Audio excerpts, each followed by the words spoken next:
Hello everyone. In this video of microprocessor and interfacing devices, I am explaining 8086 in minimum mode. So what is meaning of 8086 operating in minimum mode? Meaning is when in any design system there is single 8086, then we call it as 8086 operating in minimum mode. When 8086 operates in minimum mode, there are two operations, that is read operation and write operation. When data flows from memory to 8086, it is said that it is read operation. And when data flows from 8086 to memory, it is said that it is write operation. Here, either we can connect memory or you can connect input output device to 8086. So it will be either input output or memory read and write operation when 8086 operates in minimum mode. Now this is a diagram. Let's go through the diagram of 8086 in minimum mode. So this is VCC. It should be at 5 volts. Since we are using 8086 in minimum mode, this pin should be at logic 1. That means here we have to apply 5 volt supply to particular pin. Sorry.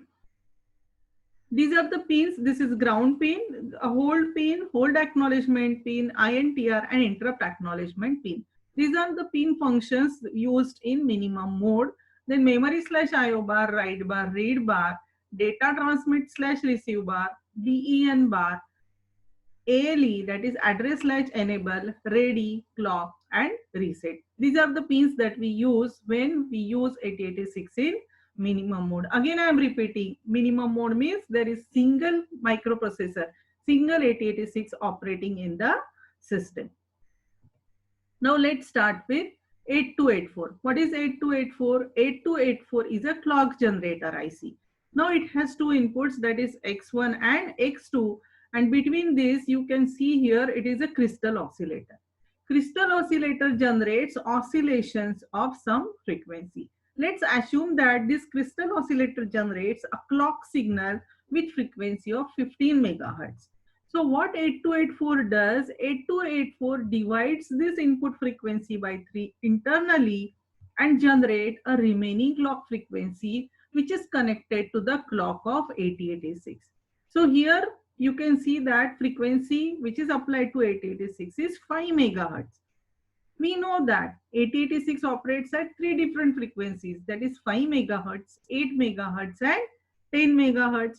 That means let's assume that here suppose we want 8086 to operate on 8 megahertz, then here the frequency should be 3 times, that is 24 megahertz. So ready pin of 8284 is connected to ready pin of 8086 and reset pin of 8284 is connected to reset pin of 8086.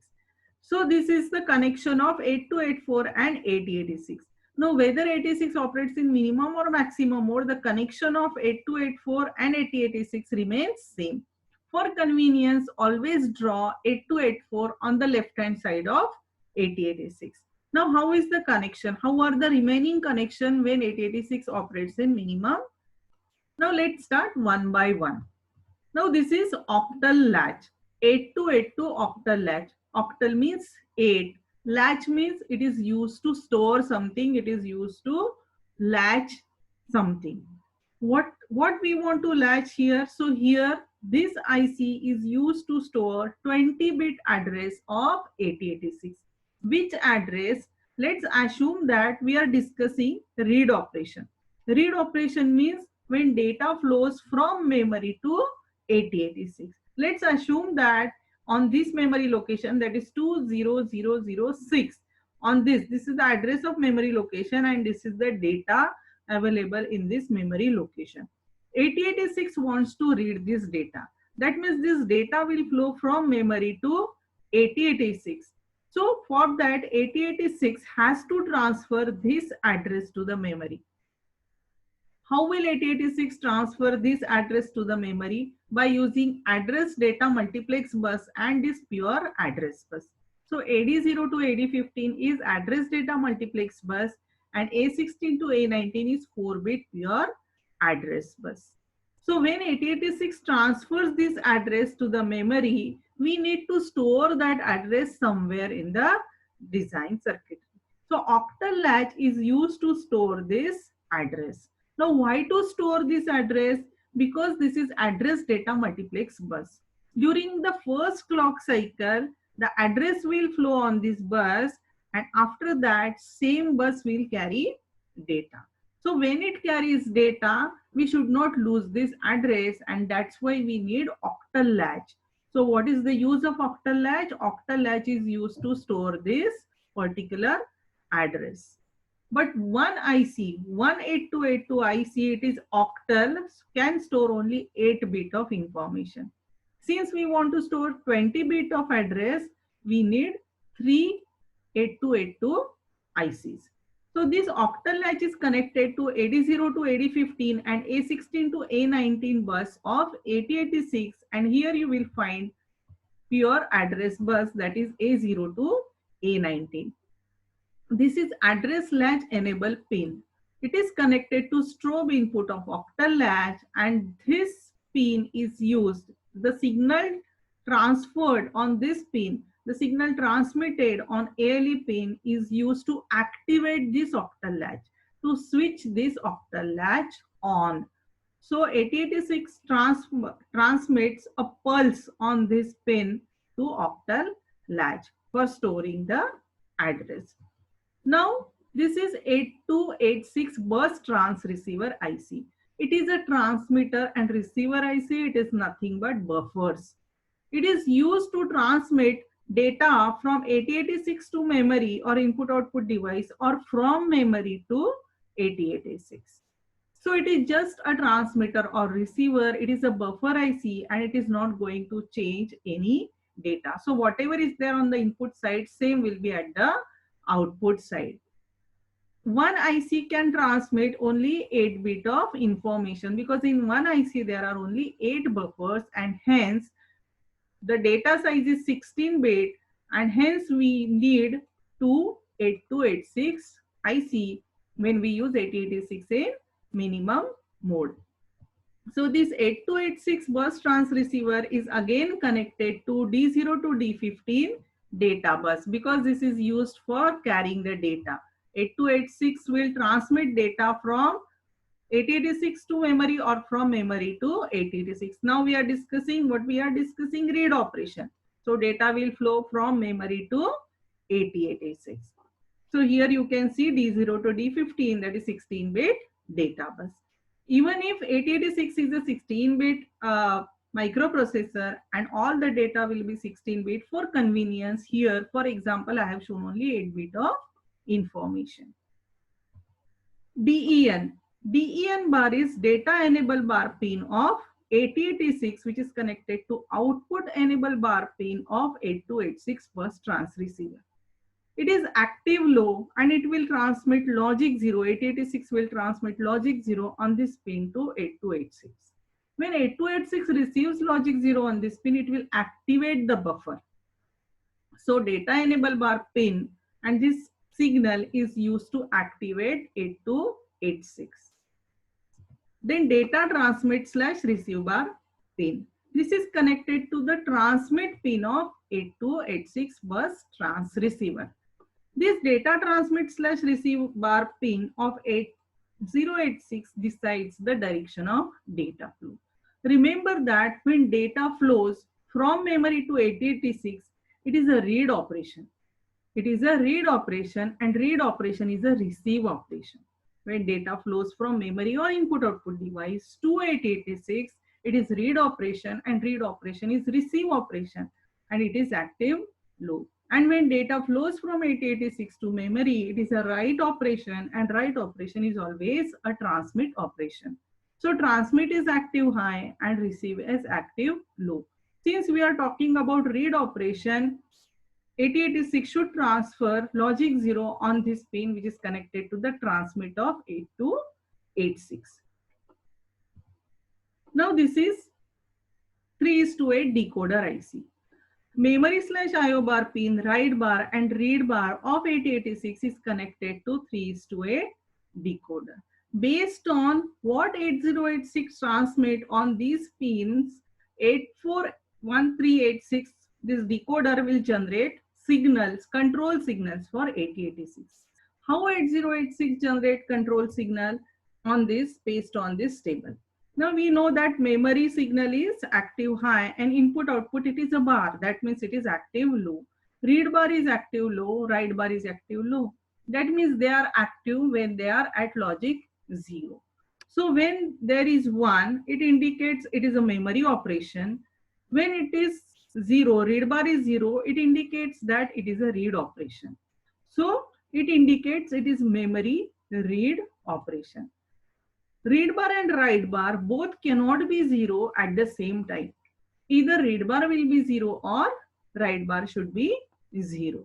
So when 8086 wants to generate memory read signal, at that time 8086 should transmit logic 1 on this pin, logic 1 on this pin and logic 0. Logic 1 on this pin and logic 0 on read bar pin. If 8086 wants to generate memory write operation, then it should transfer logic 1 on this, logic 1 on this, and since it is a write operation, it should transfer 0 on this pin. In place of memory, if we connect input output device to 8086, then this pin, on this pin 8086 should transfer logic 0. Again for read operation, read should be 0, and for write operation, write bar should be 0. Whether it is memory or input output device, both cannot be 0 at a time. Now since we are talking about memory read operation, 8086 will transfer this particular combination on this pin, and based on that, this decoder will generate different control signals. So these are control signals: memory write, memory read, input output. But memory read is connected to memory because we are talking about memory read operation. Now what happens? Now this 8284 is giving a clock signal at clock of 8086. Each clock cycle is known as one T state. This is known as T state. One clock cycle is known as one T state. As soon as 8086 receives one T state, it will transfer some signals or information on buses. So what information it transfers during first T state? It will 8086 will transfer this pulse. You can see one more time. 8086 is transferring this pulse on ALE pin. It will transfer this address to 0006 address on this combined bus together. At the same time, it will also transfer this logic 0 on data transmit / receive bar pin. When octal latch receives this pulse, on the strobe pin, what it does, it will store this address inside. And now that address is available on this bus. After that, what happens? It will transfer this DEN bar, which is active low, so it is transmitting logic 0, and memory read bar. It is also read bar, it is also active low, so it will transfer logic 0 on this pin to memory. So this is what all signals 8086 is going to transmit. Then after this, what happens? Then memory will transfer this data on data bus to 8086, and that will get somewhere stored in some register. Now this was all about the circuitry and explanation. So what is 8086 in minimum mode? When there is one 8086 connected, what we have to connect in minimum mode? 8284 clock generator IC, octal latch, bus trans receiver, and decoder. Decoder generates these control signals for 8086 when it operates in minimum. During T1, what signal flows? ALE will flow, this address will flow, this data transmit / receive bar will flow. And after that, the EN bar and memory read signal flows on these pins. Now let's talk about the timing diagram. What is timing diagram? Timing diagram is about calculation. Timing diagram is used to calculate the time required for memory read or memory write operation if memory is connected, or input output read or input output write operation if input output device is connected. So it is all about timing, means at what time which signal flows. So I have shown these different T states. These are the clock pulses, that is T1, T2 clock signal. One clock signal is known as one T state. So first T state, we are talking about memory read bus cycle. Bus cycle means timing diagram. What happens during T1? During T1, ALE pin will transfer this pulse to octal latch. At the same time, address will flow on address data multiplexed bus. Now here the signals are shown like this. This is a high going and this is low going. That means it indicates logic 1 and this indicates logic 0. Why it is shown like this? Because this bus is carrying address, 16-bit address, and that address may be a combination of zeros and ones, and that's why we show it like this. At the same time, on A16 to A19 also this 4-bit address will flow. That will also be a combination of zeros and ones. Again, what happens during T1? During T1, this memory, it is active high. Since memory is connected, it is shown active high. So it is logic 1. But in place of memory, if we connect input-output device, then we have to draw this red signal and not the blue one. So don't draw both the signals at a time. If you want to draw for memory read bus cycle, you have to draw blue signal. And if you want to draw input-output read bus cycle, then you have to draw red signal because input-output is active low.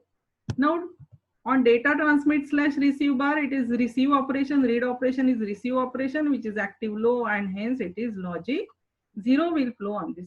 This is everything is happening during T1. What happens after T1? Here, when ALE pin sends this pulse to octal latch will store this address on the latches, and now here during T2, the bus is available for data flow. Here it is reserved for data flow, and somewhere between T3 to T4, the data, 16-bit data will flow on the bus. Now in the example, I have shown 8-bit, but actually 16-bit data will flow on the data bus. When data flows on data bus, at the same time, memory read bar pin should go low, and it is shown by arrows. So read bar should be logic 0 only when data flows on AD0 to AD15. When read bar goes low, at the same time DEN bar also goes low, which is shown by blue signal. And this is how you have to draw timing diagram or bus cycle for minimum mode. Now, how we can calculate the time required for read operation or write operation? Now we know that what is the frequency of clock. So from frequency, we can calculate this time duration. And if we add this time, this time, this time, and this time, it will calculate the time required for one read operation or write operation. And that's why it is said that it is a timing diagram. Now, let's see for write operation. What is write operation? When data flows from 8086 to memory, it is said that it is write operation. Let's assume that 8086 wants to transfer this data. Again, it is minimum mode only. Okay, this is not maximum, it is minimum mode only. That's why this minimum is at logic 1. All other signals, this is minimum mode signals are shown out here. So 8086 wants to transmit this data and wants to store this memory location whose address is 2006. So diagram will remain same here, 8284, then clock signal X1 and X2 is connected to crystal oscillator which generate a frequency. 8284 will divide it by 3 and 8284 will connect remaining frequency to clock of 8086. The read is connected to ready and reset is connected to reset. The connection of octal latch are same, that is AL is connected to strobe, octal latch is connected to AD0 to AD15 and A16 to A19 bus of 8086, and at the output you will see this pure address which is stored at octal latch. Then 8286 two ICs are required which are connected to data bus D0 to D15, that is the 16-bit data bus. DEN bar of 8086 is connected to output enable bar of 8286 which is used to activate the buffers, and data transmit / receive bar is connected to transmit. Now here you have to see is if we are talking about write operation is a transmit operation. Here transmit is active high, T is active high, and hence here we have to transmit, or 8086 will transmit logic 1. In the previous case, in read operation, it transmit logic 0. For write operation, it will transmit logic 1. Then other signals are same. Then what is the difference? Now it will generate memory write. It has to generate, 8086 has to transmit a pattern to generate memory write signal. And for memory write signal, the combination is memory is at logic 1, write is 0, and read is 1. So it will transmit this combination and it will generate different control signal. But now here memory write is connected to memory. But others, ALE will transmit pulse. And what happens again as during first T state? Now you will understand better. As soon as 8086 receives the first clock T state, this first T state of clock, what happens? It will transfer this pulse on ALE pin. At the same time, it will transfer this address on the address data multiplex bus and A16 to A90. During T1 only, it will transfer this. It will transfer this logic 1, and then it will get, this address will get saved in the octal latch. And during somewhere between the T3 and T4, it will transfer 0 on DEN bar pin and memory write bar pin. So all other explanation in the write operation is same, and after that data will flow on the data bus and will get stored on the address. Which address? The address sent by 8086. So it will get saved on the same address. Now, how to draw timing diagram? Same. What happened during first T state? ALE will transmit pulse. AD0 to AD15, it will transfer 16-bit address on the address data multiplex bus. Then on A16 to A19, 8086 will transfer 4-bit address during T1. Memory, since it is a memory write, so it will go high, and in place of memory, if we connect input output device, it will be logic 0. That means red signal. Then data transmit / receive bar, here little change, here it will send logic 1 on this pin. Then next, write bar. Now in previous case, it was read bar signal, and here it will transfer write bar signal. Here we have to draw. For write operation, you have to draw write signal. So what is the difference in read and write bus cycle? There is a little difference. This signal is same, this is same, this is same.